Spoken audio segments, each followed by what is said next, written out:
Let's introduce you to another inspiring person who could be in line for a major honour. Well, this week we're profiling 4 extraordinary people. All of them have a chance of becoming London Tonight's official nomination for the ITV Feel Good Factor Award.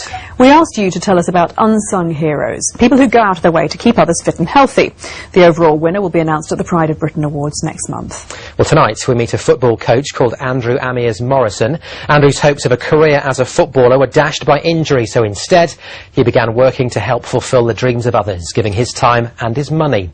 Sally Rourke has his story.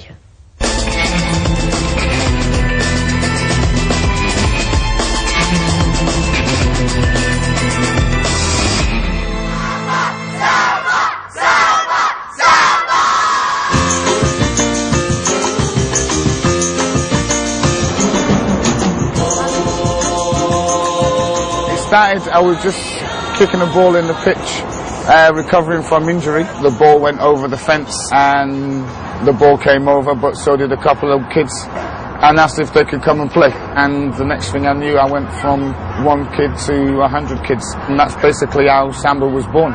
And with the unrelenting efforts of Andrew Amers-Morrison, it's still going. Everybody, let's go.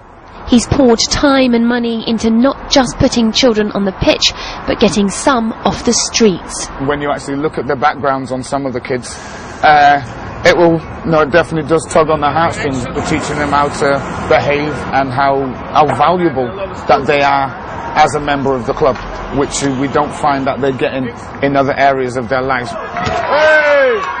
Samba street football is a great opportunity for young kids on the street to get out of the street and play football. We're all like a family here. He treats us all the same. The skills that he teaches us, it gives us a little bit extra. Even if they can't afford it, they can still come. Andrew is pitch side nearly 40 hours a week, unpaid. My son has been with Samba for the last 2 years. I think it's the best thing could happen to him, because they keep him out of trouble, keep him out of the streets. There has been a time where at 2 o'clock in the afternoon and 11 o'clock in the morning we've had to go to one of their rescues, whether it be at school, on the road or at home. But if you want to know how much fun they have here, it's... Not just a lot, too much. Yeah. They can put a tear in your eye, they can put a lump in your throat. They are amazing. And listening to those lungs, it seems the feeling is mutual.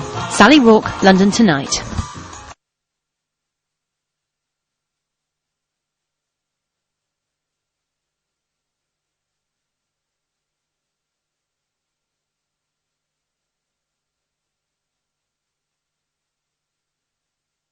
OK, all week we've featured brilliant contenders for the ITV Feel Good Factor Award. They're being very good, they're being very quiet in the corner. 4 extraordinary people who go the extra mile to keep others fit and healthy. You sent in your nominations, a panel of experts drew up a shortlist. And this evening we are going to reveal the winner, someone who will now represent London at the Pride of Britain Awards next month. Before the big announcement, stretching out suspense here, a reminder of those 4 contenders, courtesy of one of the judges, celebrity dance instructor Kevin Adams.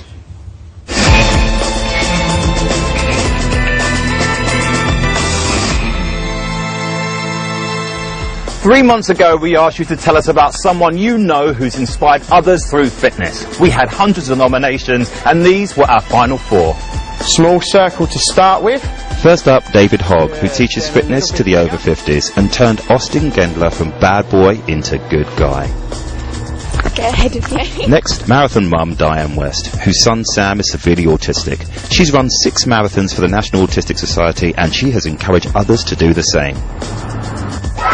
Then there's the Samba soccer stars, coached by Andrew Amers-Morrison, who's got many off the streets and onto the pitch. Ready, Joe. And finally, 84-year-old Mary Bryan, who's dedicated a lifetime to teaching dancing and fitness to others. The winners were decided with some difficulty by a panel of esteemed judges, oh yes, and me. And all 4, I think you'll agree, are very worthy winners. But there can only be one winner, and the winner is... Well, let's leave that to Kevin Adams and our reporter Sally Rourke. We can join them now. Guys.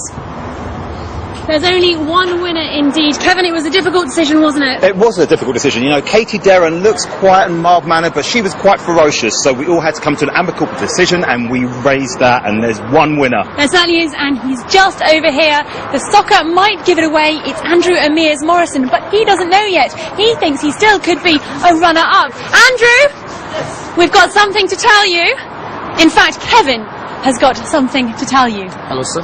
Okay, there's good news and bad news with all competitions, and there is bad news today. Okay. But that bad news is not for you because you're the winner! Yeah!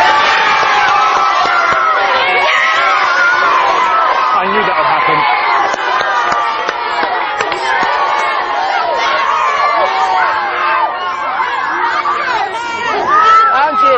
Andrew! Oh, Andrew! What a reception! You must be absolutely thrilled. Flabbergasted would be the word.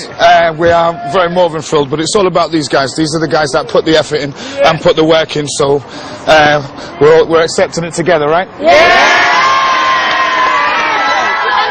Let's have a little look at some of their tricks. We've got some of them just over there who are doing all their Pelés and Maradonas and Ronaldos. You must be so pleased with all the things that you've taught them that they can now do that they couldn't before. Yeah, it takes a while, and we really have to, you know, work on their confidence and you know, their agility and their coordination.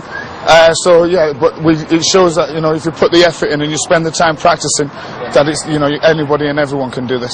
Good stuff. And where's young Dylan? Dylan, you absolutely adore Andrew, don't you? Tell me, what's he done for you? He's gave us that bit extra. That bit extra? Lucky you. Well, listen, Kevin, it wasn't an easy decision, was it? It was a difficult one. Why Andrew? I think, you know, in a sea of negativity, it's nice to see beacons of positivity, and Andrew was a beacon of positivity. And not only that, in football, where there is so much negativity, Andrew just shone out, head and shoulders above the rest. Absolutely. And what happens next for him? Well, he gets to go to the Daily Mirror Pride of Britain Awards, and then he gets to go to 10 Downing Street and meet the Prime Minister. Woo! Show, doesn't it, that under every grey flyover there is a silver lining. I'm going to leave you with their street Samba chant. After 3, guys. 3, 2, 1. Samba! Samba! Samba! Samba! Samba!